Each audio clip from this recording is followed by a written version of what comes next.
You ever hated somebody? Like, this year is 10 years for me. And you doing it 3, what I was doing last year.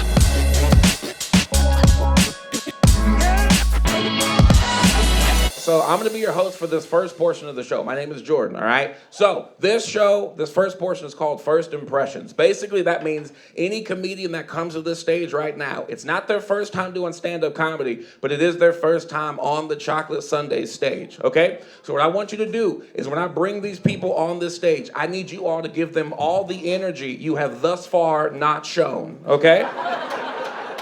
Can we do that? Y'all been laughing like this is a comedy show in a library. You're like,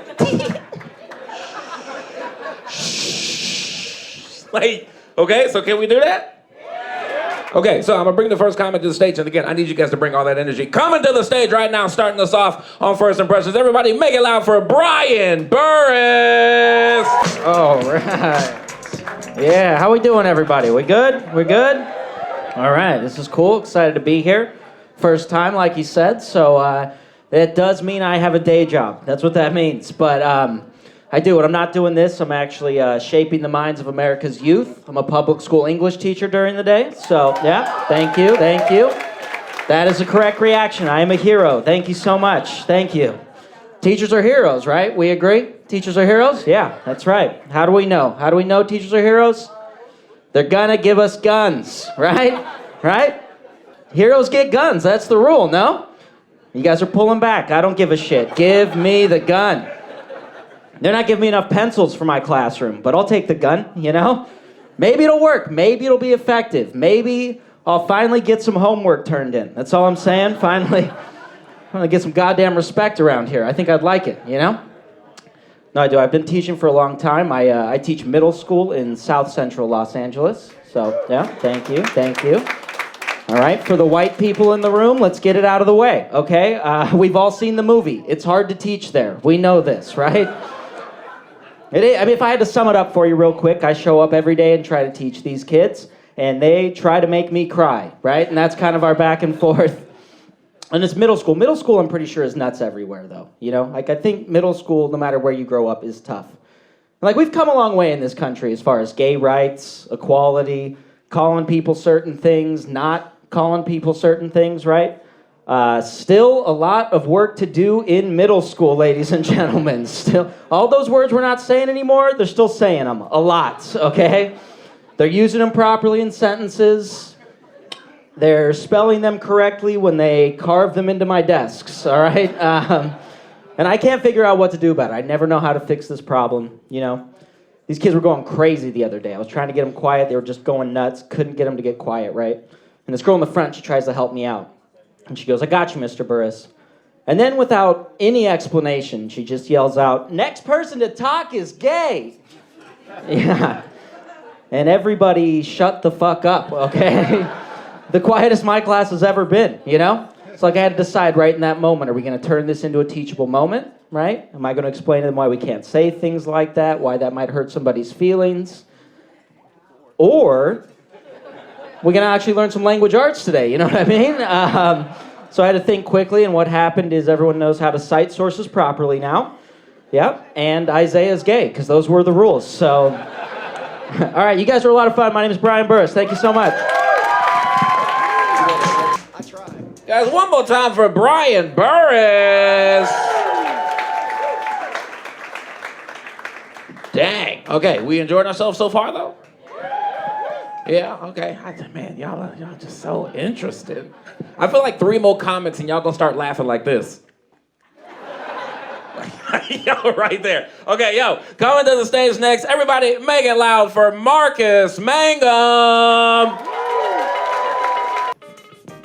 All right, not that y'all care, but today I'm celebrating 3 years of marriage.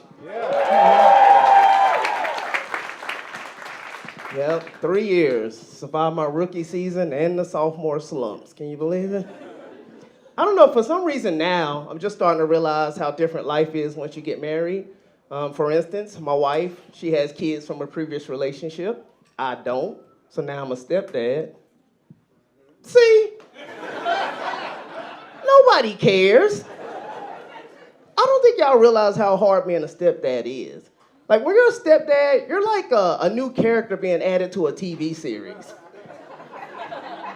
And you hope the chemistry's still the same, but sometimes the kids, they prefer the original cast. Which can make it awkward, but I gotta admit, it does help when you're sleeping with the producer. That's their mom. I don't know, I was thinking though, like, being a stepdad is kind of like being a member of the royal family, because it's a nice title, but you hold no actual power. Hell, the kids still call me new guy. Hey, new guy, trash can's full. You want to take it out? No. I don't know. For the most part, me and the kids, we do get along. I will say this, though. That whole teenager hormone thing, that shit is real, okay? Because my wife, her youngest daughter, the 16, she's got an attitude from hell. Like the other day, my wife asked me, what should I get my daughter for her birthday? I said, a pitchfork. They say the devil wears Prada, but I think it's a hoodie and Crocs. She's mean. So I told you I was married. What I didn't tell you, because it's none of your business, is that I'm in an interracial relationship. And surprisingly, me and my wife have very different taste in music. But we also have weird reasons why we don't like each other's music. For instance, I like hip hop. My wife, not so much. The reason? I don't know. I think my wife confuses rappers with politicians. Because she thinks anything my favorite rapper says automatically means I'm endorsing the shit. Which is ridiculous, because rappers say crazy shit all the time. Now, my wife, she likes country music. I don't. The reason? To me, country music is just hip-hop from the victim's perspective.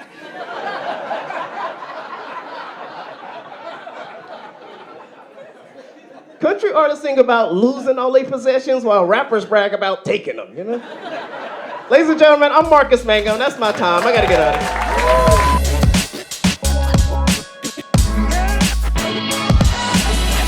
This first portion of the show, this is called the grad spot, okay? This is graduate spot, okay? So we have two shows at Chocolate Sundaes. The first show is First Impressions. That's the show where, before the main show, that's the show where if you've never done comedy before, like, you can get the show, but it's your first time doing the Chocolate Sundae stage, right? If you make it past the First Impressions, you get what's known as the grad spot, which means if you make it past this, you get to make it to the main show. All right, so we got a grad spot. He's already been tried and true on the First Impressions. This is to see if he can make it to the next spot, all right? So when I bring him up, I need you guys to give all the energy you've thus far not shown, okay?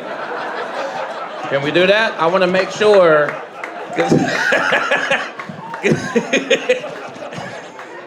Y'all been laughing like a white church. You ever go to a white church and do comedy? This is how they laugh. Then after the show, that was hilarious. Like, I was dying in here. So, okay? So can we do that?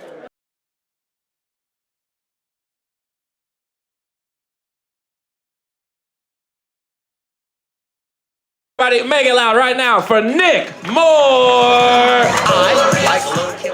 Okay, all right. Okay. Have y'all ever been at a funeral so long that you stopped being sad? Is that ever? Okay, this is a safe place. Okay, good. All right, this is it. My grandfather, Pawpaw, he passed away a couple months ago. You know, we get to the funeral, we crying. I'm sad at 9 a.m. At 2 p.m., I said, this nigga is not that important. We gotta wrap this shit up. I'm just saying, my granddaddy was a good man, but he ain't got 7 hours worth of shit to talk about. My grandma was crying. I said, Granny, get it together, baby. Come on now. You saw this day coming. You found the body, all right?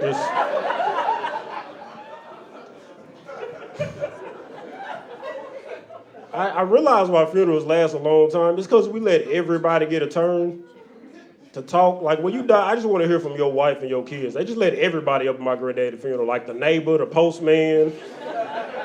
Why his eye doctor get up there? He wasn't even saying no real shit. He was a good man with bad eyes. Get your stupid ass out of here. Wasting my damn time. I want to see people's enemies talk at their funerals. Because it's supposed to be a celebration of life. I know all the good stuff. I want to know the bad stuff you did.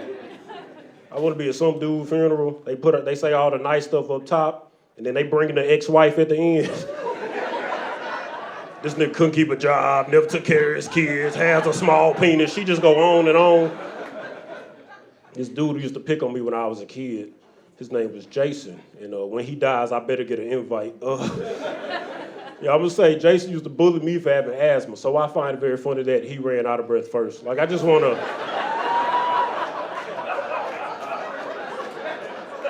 do that. I don't know. The fact about me, man, I work in healthcare, man. I like being a male nurse, but I gotta keep my, don't woo, no. No, it's a cool job, man, but I gotta keep all the female nurses from getting harassed by the creepy old dudes. Like, old dudes, if you want a young woman, it would probably help if you wasn't close to death, all right? Like, no pickup line works with an oxygen tank. They all don't work, I don't know. Just one of these guys in my job, one of the pages, Mr. Johnson. Now, one of my beautiful coworkers walked by. Mr. Johnson said, "Baby girl, can I take you out to dinner when I get back on my feet?" I said, "Mr. J, you here for diabetes. We cutting your feet off in the morning." What you think this is? I like working in healthcare, man, but it's different where I'm from, because I'm from the South, from Arkansas. And where I'm from, you can't get an abortion, and that just makes the workplace environment weird. Like, one of my coworkers said, "Nick, I don't think abortion is right. How would you feel if your mama aborted you?" I said, "I'd probably be torn to pieces."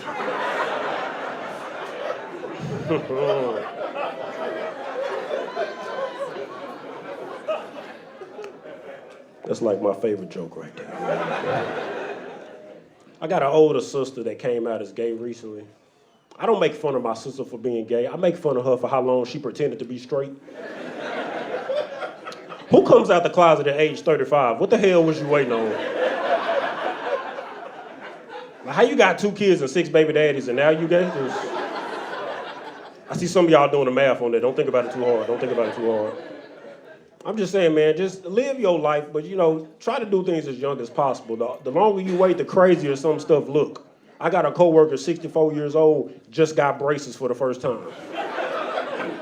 And he got mad at me because I said, "Damn, I didn't know braces came in dentures." Now, I thought it was funny. I don't know. I got a little cousin came out as gay too, but it's different with him because he like 13. He still live with his daddy. That's my uncle. My uncle don't like gay people. So he be walking around the house saying crazy stuff. "I'm gonna beat the gay out of my son." I said, "Unc, that's not how gay works no more. They changed the rules like 6 years ago." I told my uncle, "Man, you gotta love your kids for who they are, because if it was that easy, what if they could beat the straight out of you?" When you got beat up by a gay dude, you walk with a miniskirt on, he'll fuck your whole day up with it. I told my girlfriend, I said, "Yeah, I got a little cousin, he came out as gay." My girl said, "Well, I don't think that's right. Could a little boy be gay?" I said, "He done bought like 6 purses. He done figured something out." My girl flipped it. She said, "What if me and you had a gay son?" I said, "What?" She said, "What if we had a son and he was gay?" And I said, "If I had a little boy," he said, "Daddy, I'm gay," I would look him right in his eyes and tell him, "If you suck dick as good as your mama,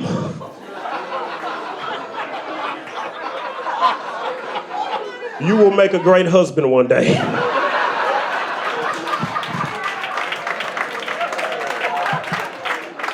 So now I'm single. Hey man, y'all welcome your host back to the stage, man. That's been my time, man.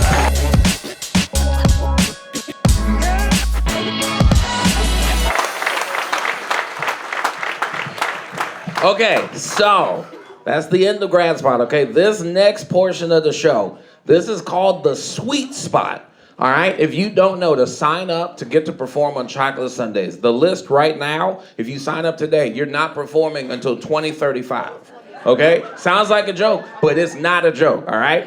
So if you look, a lot of comics be getting upset, being like, "Hey, fam, I been ready, cuz." Like, they talk like how he would talk, right? They be like, "Hey, cuz, real talk, fam, I been ready."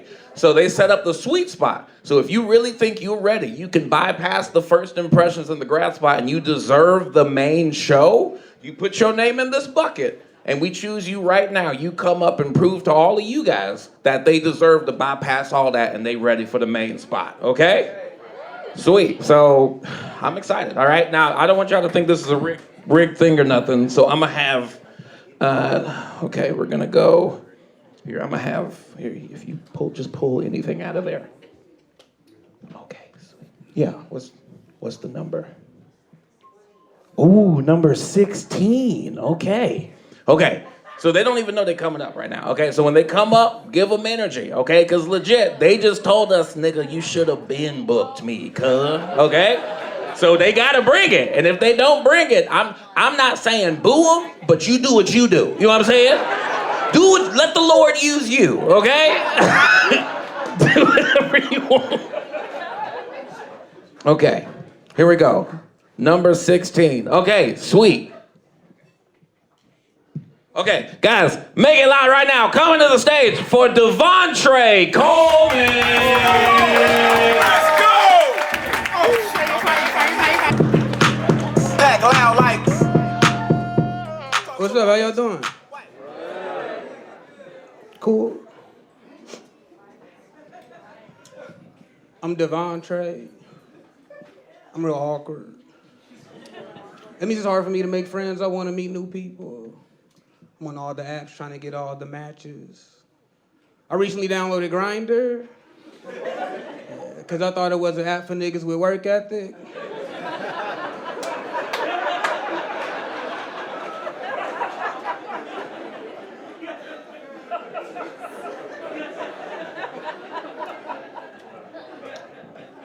I mean, it is.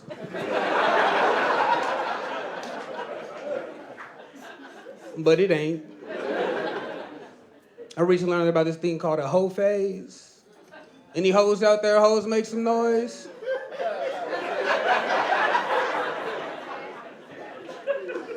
That shit don't ever work. I used to be afraid of the term hoe because I have sisters. I didn't want anybody calling my sisters hoes. I found out my sisters aren't built to be hoes because they had kids very early. They wouldn't make it through a hoe phase. They couldn't even survive the whole weekend.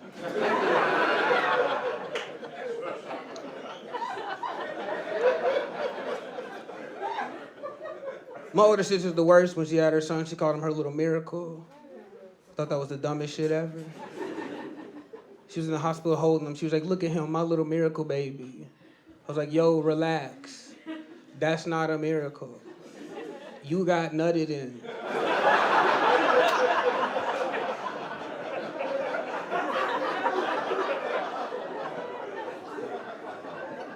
That's what's supposed to happen.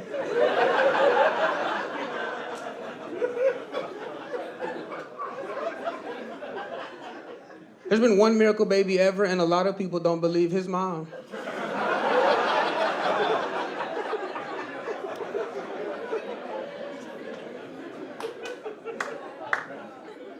You can probably tell by my vibes, I'm a young uncle. I like having nephews. They're starting to grow up. They're starting to do adult things like talk. Right now they're in this phase where they tell everybody that they love them. So whenever they hang out with me, they tell me that they love me, but I never say it back. Because I don't know those niggas.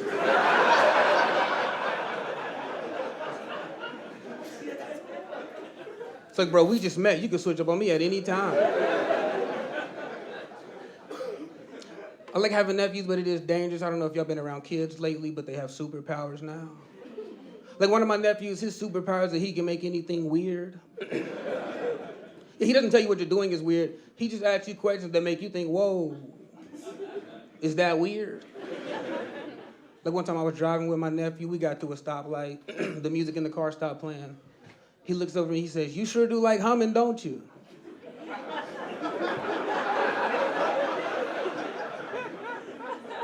I don't know the correct answer. Sometimes he asks me questions that make me reevaluate how I've been living my entire life. Like one time I took my nephew with me to go get a haircut. And as we were leaving the barbershop, he looks at me, he goes, hey, why you let them spin you around like that?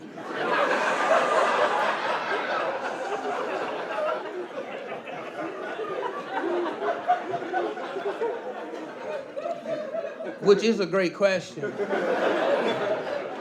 That's a very vulnerable position to be in. It's actually affected how I get my hair cut now. Nowadays, when I get my hair cut, I stand in the spot. And I make my barber orbit around me.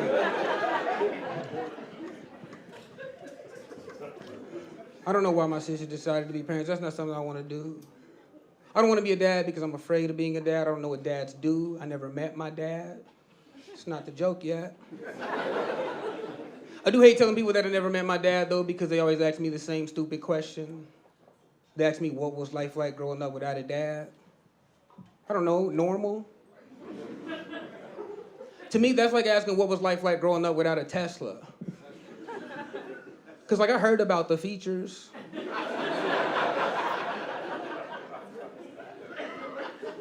It sounds like it would be cool to have one. But I also heard they might randomly hit your mom. I've been Dvontre Coleman. Y'all been a lot of fun. Make a lot of your host.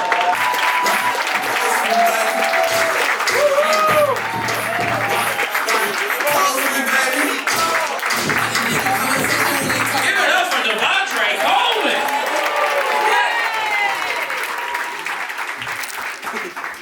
I knew he was about to kill. He came up, he said, they don't even deserve the waves, nigga. I'ma just... Like, I knew he was about to kill, bro. One more time for Dvontre, bro. This is Dvontre Coleman. He legitimately killed it. Nonchalantly, though. Like, what? How'd you feel, man? I felt very good. This is my first time here. Like, I've been meaning to come hang out at this show since I moved to LA. What the? Wait, how long have you been in LA? Since October. Brother, you should have been here. I requested Sunday off because I was like, this Sunday I'm gonna go to Chocolate Sundaes. Dang, there were 17 people in the bucket. He was number 16. Got pulled. What? Again, killed him. It was nonchalant. It was chill. Wait, how long have you been doing stand-up? A little over 3 years. That's only 3 years? Yeah. Hey, I work very hard. You ever hated somebody? Like, this year is 10 years for me. And you doing it 3, what I was doing last year. It took me 9 years. Bro, this guy. Watch the clip. Where can they find you at? On all social media at Dvontre Coleman. Should I spell that out phonetically? It's a DVONTRECOLEMAN. And that's everywhere. Low key. TikTok, Instagram. You did it! Congratulations, man. You watch Chocolate Sundaes First Impression, man, and we appreciate you. You want to come see the show? Come out every Sunday, 7, 9:30. We have amazing shows right here. You need to pull up next time you in town. And if you live here, I don't know why you ain't been here already. ChocolateSundaes.com. If you're a comedian you want to sign up, ChocolateSundaes.com. And thank you for watching First Impressions, and follow the YouTube, like, and subscribe. Okay.